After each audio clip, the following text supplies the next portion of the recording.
You are listening to Meet the Thriller Author, the podcast where I interview writers of mysteries, thrillers, and suspense books. I am your host, Alan Peterson, and this is episode number 157. In this episode of the podcast, we'll be meeting Lorraine Evanoff, who is a former Hollywood finance executive that uses classic mystery storytelling in her best-selling Louise Moscow financial thrillers. I had a great chat with Lorraine about her work in finance in the film industry and about writing the Louise Moscow novels. Her latest, PINOT NOIR, is a thriller inspired by the real-life banking scandals, and it's available now. Before we get to the interview, please rate and review this podcast on your favorite podcasting app. And if you haven't subscribed to it yet, please take a moment to do so. And if you're a writer, you might find it interesting to check out thrillingreads.com/tools, which is where you'll find the tools that I use and recommend for writing, plotting, getting focused, and all that good stuff. These are the tools that I use every day, so I have no qualms recommending them. If you order from that page, you'll be supporting the podcast. So I really appreciate that. That is thrillingreads.com/tools to check that out. All right, here is my interview with Lorraine Evanoff. Hey, everybody. This is Alan with Meet the Thriller Author. And on the podcast today, I'm interviewing Lorraine Evanoff, who is an award-winning author, a former Hollywood finance executive who now writes suspenseful thrillers. And her best-selling Louise Moscow novels include FOLIAGE and PINOT NOIR. They're high-concept noir thrillers inspired by real-life banking scandals. I'm excited to talk to Lorraine about all that. Welcome to the podcast. Hello, thank you.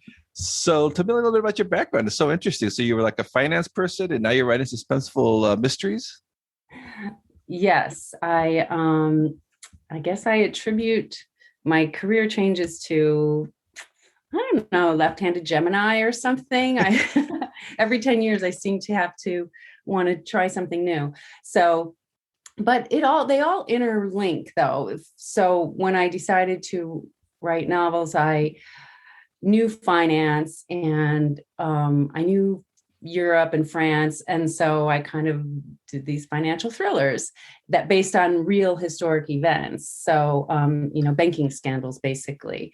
And so, just to kind of explain a little bit how I ended up being a novelist, I also write screenplays, and my husband, who's a film producer, a pretty big film producer, he said, your writing style is more suited for novels. And I think it's because I, give so much detail, or that made sense to me. And so I did that. And then ironically, now I have a screenplay in development.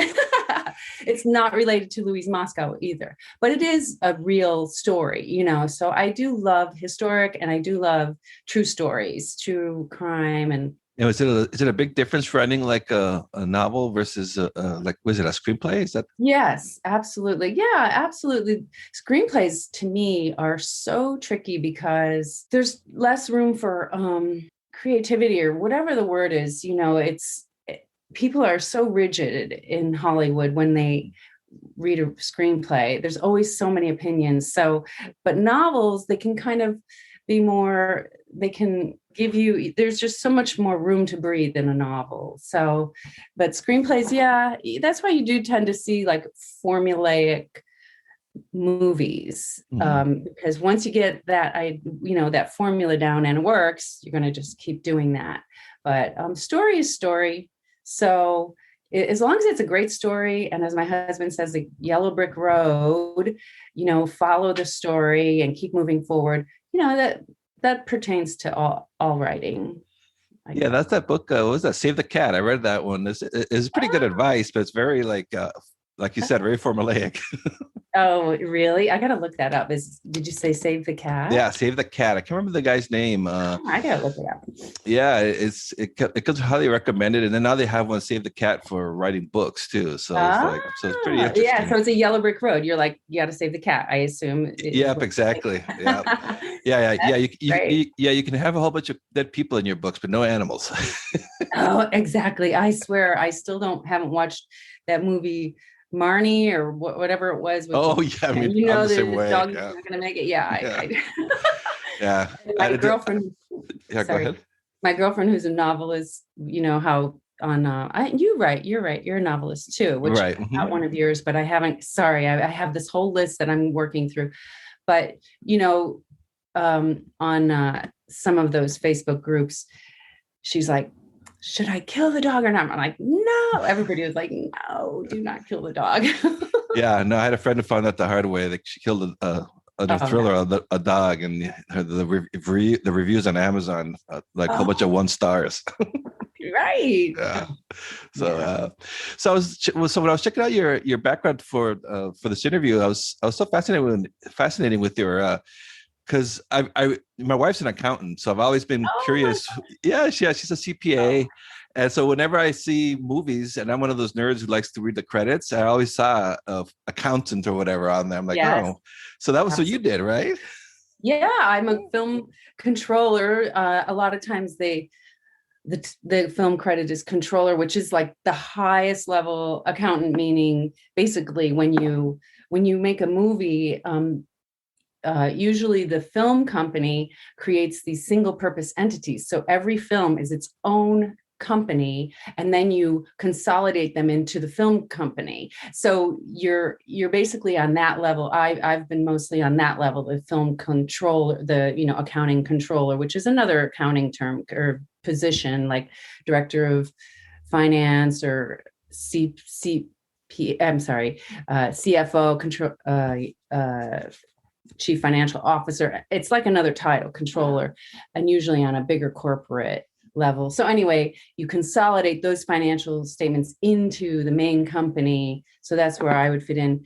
But sometimes I do the actual hands-on accounting of the film, which is its own world. The software for a film accounting is its own thing. And it's a IA, IATSE, the film union for crew. Basically, there is one for accounting, and it's a whole, very interesting accounting system. Has your wife been interested in doing film accounting? No, she works for one of the was it Big Four, Big Five now? I can't remember. Oh wow, yeah. Now they're down to I think 2 or 3. So she's been on the public accounting side. Nice, good for her. But I always wanted to stay. If you're gonna do accounting, which I think is a great career move because you always have work and because it's fun to make things add up. I think it's fascinating, but I like to be in a world that's a little more got some creativity. Ironically, now I write about banking. So like I avoid working for banking, but be in film, or I worked in Silicon Valley for a long time, which I thought was interesting. So, doing pre-IPO accounting for a lot of those startups during the 90s and the late 90s and stuff. That was a really fun time. So I imagine she deals with some of that up there in San Francisco. Right. Yep. Yeah. So were you here for that, for the bubble? I was. It was a blast. It was better than, I didn't do the traditional college where, you were like partying, frat house type college. I just kind of put myself through college and got it over with. But the Silicon Valley days of the .com era were like my frat party time. Oh my gosh, it was a really great time. And then it literally burst almost overnight and everybody just kind of flew back to their hometowns and, we picked up, we moved on.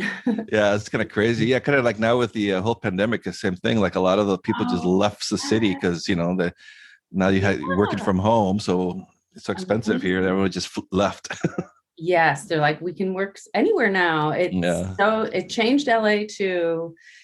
Those are some of the really great benefits of this, where, the traffic, finally, I've been saying for years that it should be a law that companies allow people to work from home once a week. That would change traffic everywhere. And then here we are.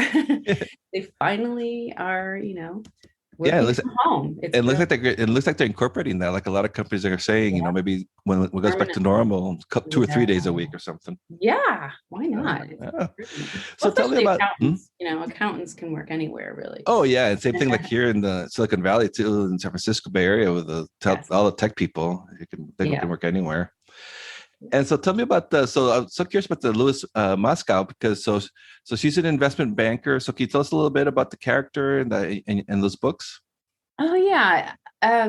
So she's, a brainiac who's constantly wanting to make connections. It's just the way her mind works. And so she's started out in the first novel where she ends up getting this gig at you're too young to remember this, but BCCI, the Banque Commerciale Internationale, whatever, in Paris. Well, the branch in Paris was kind of the main branch in the 80s and 90s. And then it was an international third world bank, but it became a big bank. And so anyway, so Louise gets a job there, and she was an investment banker at JP Morgan in New York or whatever. And so she ended up getting recruited to this branch in Paris. And that's how I positioned her. And so then the bank ends up, and this is a true story, the bank ends up being, just basically a massive Ponzi scheme. And she, and including Black networks, thuggery and murder and things like that. And that's all true story stuff. So, you have to have a female, this, sleuth, basically. She becomes, kind of investigator on behalf of the FBI and the CIA, and had to kind of she was already positioned to be informant for the CIA within the company. And so she basically goes from there to find the implicating evidence, and is really brilliant. She can do everything from finance to algorithms, software type things. And I don't want to give away too much. Yeah, no spoilers. Yeah, no spoilers. And is it set in the 80s? First novel ends with the Berlin Wall coming down. So what is it, 90, 89, 90? Yeah, early 90s. And then, so they seem to be going every 10 years. So then 10 years later is this other banking scandal or a murder based on Edmund Safra. And that's a real life murder of, this Monte Carlo based banker, which was a huge scandal. And, I remember nobody was ever really satisfied with how that murder was solved. It was way too sketchy. There was way too much Russian. And I don't know how much you follow of all this stuff, but like Bill Browder wrote Red Notice, amazing book. He's the one who basically got the Magnitsky Act acted in America to law. I don't know how much of this you all follow, but so his partner in Russia, his founding partner was Edmund Safra. And so I find all this out later now, after I already wrote Pinot Noir, that, this stuff is all interrelated with Russia. And it's fascinating. And my new novel that I'm actually on the rewrite of, so I hope to release in October, it just all ties it all together. It's just so crazy, the world of finance. As you can see, if you follow all of this that's going on in the news, it's just all so interrelated and so fascinating to me. So it's been pretty interesting that when I first released FOLIAGE, I was nervous because everybody had forgotten that story. It involves real people, everybody from, Joe Biden to John Kerry to the CIA, everything. And then I was nervous about releasing it. And then literally the Panama Papers came out 2 months after I released it, like in January 2015 or whatever that was. And so then it was like mainstream information. And then Pinot Noir I released, and then right after that, and that has a sex trafficking ring. And then the Jeffrey Epstein stuff came out literally like right after that. And so it's all been really interesting timing for me to do these financial thrillers. Wow. Yeah. So it's like, yeah, your books weird. are, yeah, you're like, what is that? Nostradamus. Yeah. It feels like it sometimes. I mean, I get nervous, but now I'm kind of emboldened. I think it all comes together in a really cool, and I always have a little bit of a mysticism because I do think it's all interconnected, like fascinating with ancient times, and the fascination of corruption and money and all of that is so interrelated. It's so human. Mhm. So that's where, it's what's your process like? Do you like do a lot of preparing beforehand? Do you outline, or do you just start writing by the seat of your pants? I do for this book 3, I pantsed it. And that was because my books are really heavily researched, and they both the first 2 took 4 years to finish. And this time I was like, that's it, I'm pantsing. And I had a goal from August 2020, and I had almost just released the last book by then. I said, by December, I'm going to have 90,000 words. And so I did it. I just was like 1,000 words a day, writing. And, the research provides an outline kind of, and then the research actually takes you in directions that is amazing. It's so incredible where you find yourself going. So this time I pantsed it. The other times I knew the basic outline of the story. And then I just kind of went from, I did kind of have a framework, but this time I really just wanted it all down on paper. And then, but it's interesting because time frames tend to make their own framework as well, or outline. So it always kind of works out that way. But it's interesting. And did the whole pandemic craziness of the last year, did it change your process at all, or is that the? Oh, it actually helped somewhat because, I have a day job. I'm still the director of finance of a film company. And we're a film distribution company, and we actually buy the movies for airlines. So like when you see a movie on an airplane, Oh yeah, that's likely our company. We do the international airlines only. There's like 3 in the whole world. We were one of them. And we had, releasing, I want to say like 20 movies a year to the airlines at least, plus all of our back movies, our back library. And so imagine doing royalty statements for 20 movies at any given time, so it was a lot of work. And then the airline industry was decimated by this, and we are down to basically starting over again, which, was kind of good. I'm still busy, but nowhere near what I was. So that, I think, allowed me to do the pantsing in that sense, just like really focus writing 1,000 words a day, plus, my day job, plus all the other stuff I do, which is a lot. And what do you do to write your books? Do you use what kind of software do you use? Word or something else? Use Word. What do you use? I started with Word and then Google Docs, but now I've been using software called Scrivener. Okay. Yeah. Scrivener. I'm right. I'm taking notes.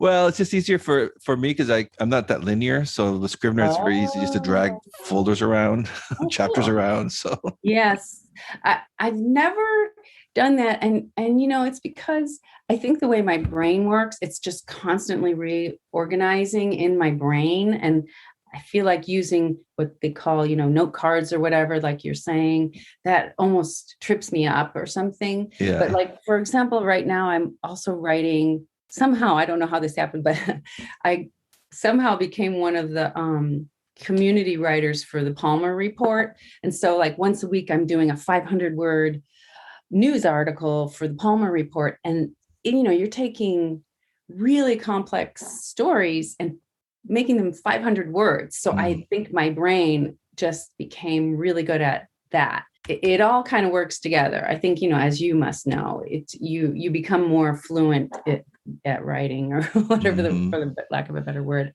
And did you always want to be a writer, even like before you actually started writing your books and screenplays? Did you always want to be a writer? It's such an interesting question because no, I never thought I would be a writer. And I never thought I would be an accountant either. I never knew what I was going to be. I wasn't one of those people when I was, little who knew I was going to do this. I ended up I just wanted to be practical. So I was going for an accounting degree, and I ended up getting a degree in French. And then I ended up moving to Paris for 7 years because of that. And then I ended up being in the film industry in Paris. And then I ended up going full circle back to finance in Silicon Valley.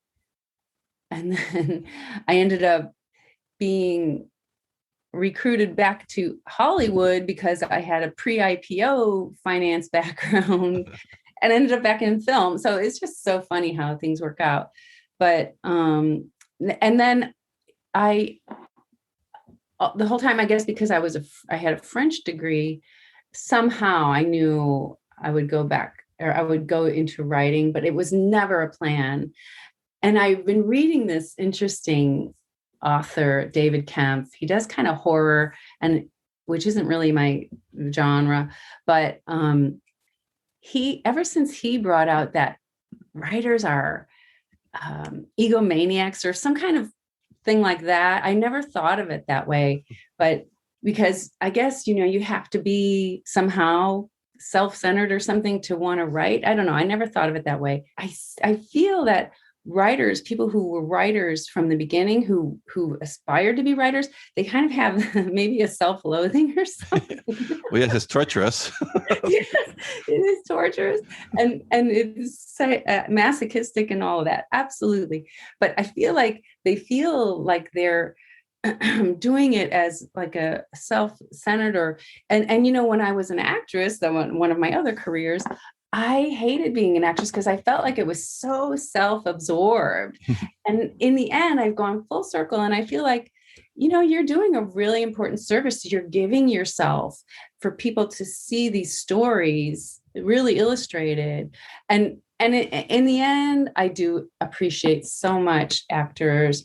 And, obviously I appreciate writers. I think it's the most important thing there is, keeping a record of the world, writing and even acting.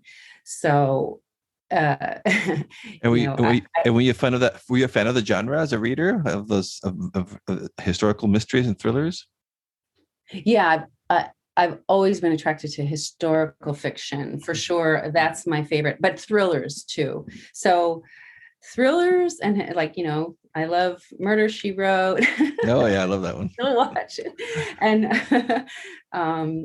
And then, but I just, for some reason, because maybe the way my brain works, I love making connections, that I like the historical fiction aspect of it. And so you say you're working on the third book. Is that the Louise Moscow book? It is, yeah. And it is really, it really brings everything together. I'm pretty excited about it, but I'll keep you posted. I think it does look like it'll be out by October. So nice. You know how that works with the cover and the editing and all that good fun stuff. Exactly. That's the thing. You finish the book, writing the book, and then you just turn around and start the whole process over again. Yeah, marketing alone. Oh yeah, that's crazy. And just the title, I've been so tortured by the title. The other two, I think I knew right away almost, or the title for FOLIAGE kind of jumped out. My editor got it out of the book actually because it was the code word, and it made sense. And then PINOT NOIR, I knew I was going to call it PINOT NOIR because I loved film noir, and I loved, I wanted it to be about wine, Burgundy, France. So it just kind of made sense. This one, I'm really tortured about the title. And so before I let you go, I always like to ask my guests, because I have aspiring writers that listen to the podcast, any advice for them? I hate to be a cliche, but it is just right. Yeah. And it is discipline, it's dedication. And if you really, really believe in it, then just do it.